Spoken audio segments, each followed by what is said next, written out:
So, you were source energy before you came into this body. A part of that consciousness came into the you that you know as you. And as you explore the variety and continually give birth to new expanded ideas, the source within you rides that rocket, so to speak, and becomes the fullness of every new idea that you launch.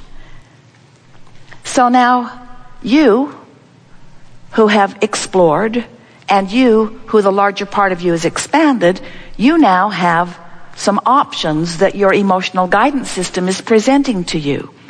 You can remain focused in opposition to your own expansion and feel bad while you do it. Or you can turn your attention in the direction of what you're asking for and begin to feel the flow and the momentum of the power of the energy that creates worlds flowing through you. In other words, when you go with the flow of who you are, you feel wonderful. That's what passion is. That's what enthusiasm. That's what love is. That's what the smell of a good idea is. That's what inspiration is.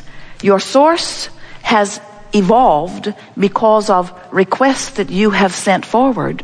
Your source is holding steady to the vibration. Law of attraction is assembling all cooperative components, and you, depending upon how you are focused, are cooperative, good feeling, or uncooperative, bad feeling.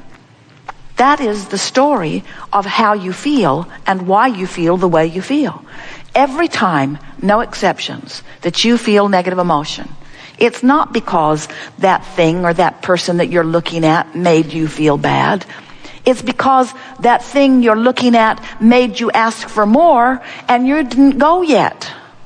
You're still talking about why you need it instead of how good it will feel to have it. You're still defending your reason for asking rather than just going with the flow and understanding and accepting that when you ask, it is given every single time. But it is given vibrationally first, and that's the thing that trips so many of our human friends up. You don't care about the vibrational giving. You want the money in the bank. You want the lover in the bed. You want the car in the garage. Vibrational, vibrational, vibrational. What's this vibrational stuff? I want to spend it. I want to know it. I want to see it, smell it, hear it, taste it, touch it, feel it. I want the tactile, physical experience of it. And we say, if you will satisfy yourself just for a little while with the emotional version of going with the flow, if you will be satisfied for a while to feel the exhilaration of the good idea, it is our promise to you that your good idea will manifest in your life experience, in your what you call reality, in the same way that it has already taken shape and form in this vibrational reality. This vibrational reality is a reality. It is the vibrational precursor to everything that you know that is physically manifested. But as humans, you've become such organizers of the physical stuff and such observers of the physical stuff that you have lost your sense of who you really are. So you want to see something rather than feel something.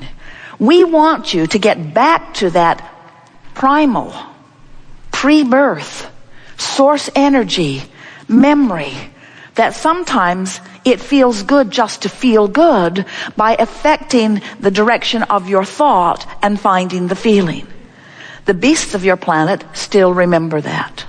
They are much more intuitive, you call them. They are much more instinctual, you call them, which means they're listening to vibration. And you say, well, they've just got good ears.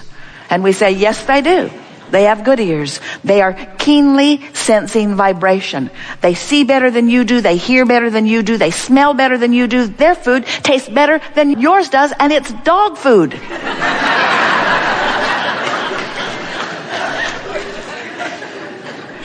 They are better at interpreting vibration because they are not dependent on the visual manifestation. They are still utilizing their senses. And once you're consistently in this vortex, in this vibrational arena, where you're feeling the fullness of who you are, now you have clear sight. Now you have clear sound. Now you're in this vibrational sphere where what you're asking for can be revealed to you. Now, does that sound like a fairy tale to you? It must.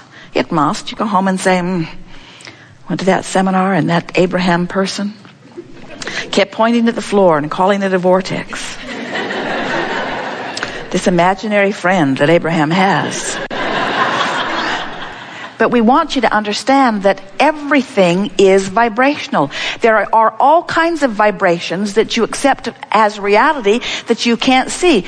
Think about your television. Those horses and those men are not riding around in that box. The box is getting thinner and thinner and thinner and thinner and thinner. In other words, you accept that it is vibration that is being interpreted in a way that is visual for you. And we do not want to hurt your feelings, and in no way do we want to diminish your appreciation of this vivid, tactile, sensual, glorious, physical world in which you are living. But we want you to understand that everything that you are experiencing here is vibrational interpretation. And you have the ability to interpret vibration in ways that you are not doing because we love you very much. You are hung up on your physical reality. You are so in love with this physical reality, you want to see it and smell it and taste it and touch it and hear it. You want to be in it. You want to be involved in it. You want the physicalness of it. You document it. You take pictures of it. You make statues and monuments about it. You are so stuck in your now reality, and we want to drop a big bombshell on you and help you to understand something in a very powerful way. What you are calling your now reality is old news. Because it is the bouncing off place for what is the now reality. In other words, this vortex of creation is who you have become. And when you're looking at what is as far as it is manifested, you're looking at old news, and that's the separation that you feel that you call negative emotion. We're not talking about big distances between out of the vortex and in the vortex. We're talking about vibrational subtleties that you can feel, that you can train yourself to understand. You can train yourself into the vortex. You can get in there and you can practice what it feels like to be in there until it becomes your expectation that things go well instead of your expectation that things do not go well. You said, I'll sift and I'll decide and then I'll line up with my decision. That's what a deliberate creator does. But so many humans sift and ask, and the source within them holds to the vibration and calls them steadily. But so many humans keep beating the drum of need or of lack as they continue to speak their words without finding a vibrational alignment with their words of desire. So we want you to remember that you have two vibrational aspects, and that the emotions within you are your indication of how well aligned or not you are, allowing of your full connection or resistant of your full connection. And that's what we'll be talking about as we are moving forward here today. We want to help you to remember who you really are. We want you to get up to speed with who you are. We want you to leave here knowing the validity and the reality of your vortex of creation.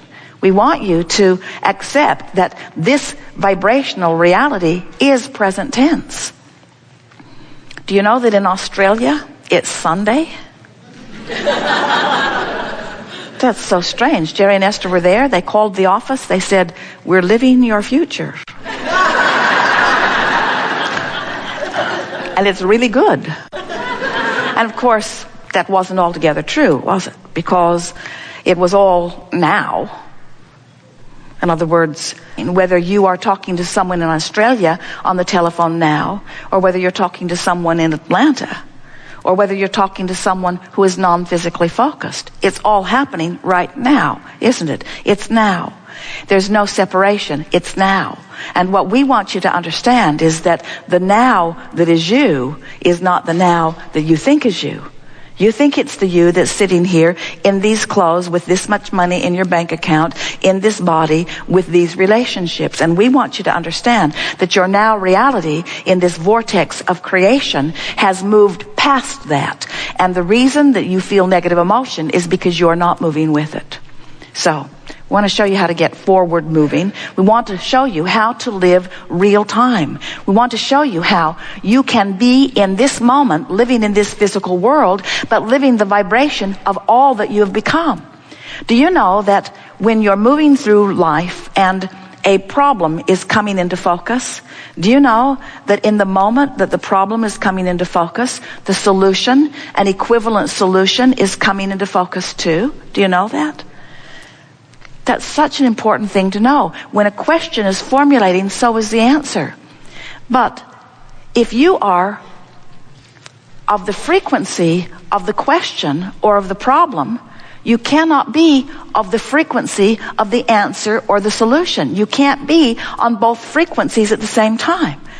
We think that it will be helpful to you to understand that the equivalent solutions are brewing with the equivalent problems. And you can get so good at living so real time in this vortex by reaching for thoughts of optimism and thoughts of appreciation and thoughts of love. You can be so in sync with the vibration of who you really are that as a problem is coming into focus, the solution is too. And you can be so good at living real time that you don't even ever know the problem happened, because the solution happened at the same time. Yesterday, and it happens almost every time, Jerry and Esther are driving anywhere. Esther is driving the monster bus. They're coming into the hotel.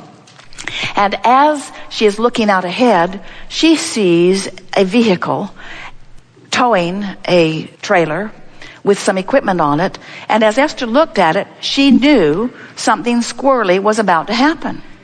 She could just feel it.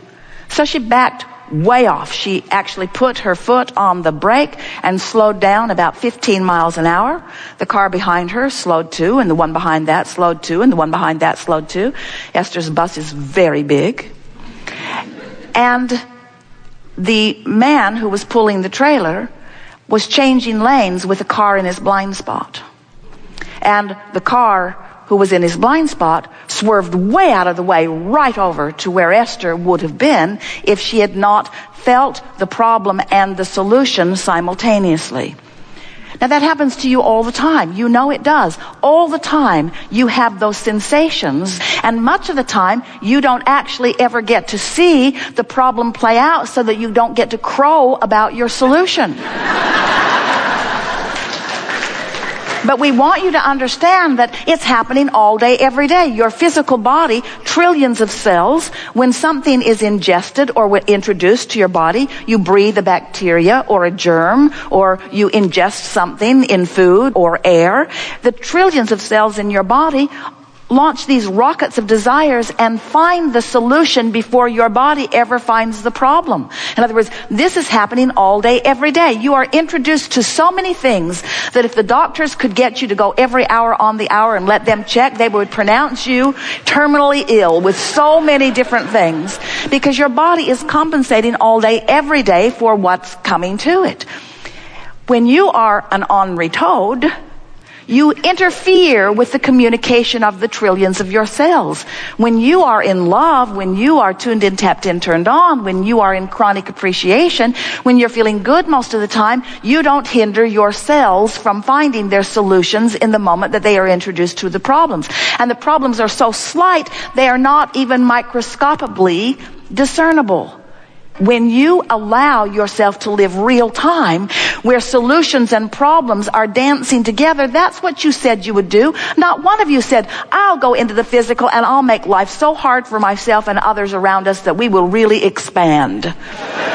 None of you said that. You said, I'll go forth into this contrasting environment, and from the contrast, improvement will be born. That's what the evolution of all species is about. Improvement will be born. And, you said, I'll pay attention to the way I feel, and I will do my very best to stay up to speed with the expanded version of me. Because the fact of it is, when you expand and you don't go with it, you don't feel good. It's just that simple. You are a lover, and when you don't love, it feels awful. You are one who knows the worthiness of your being, and when you don't feel worthy, you feel awful. And it's not because someone outside of you is assigning that judgment and feeling bad about something you've done. It's that you expanded and you're not up to speed with you.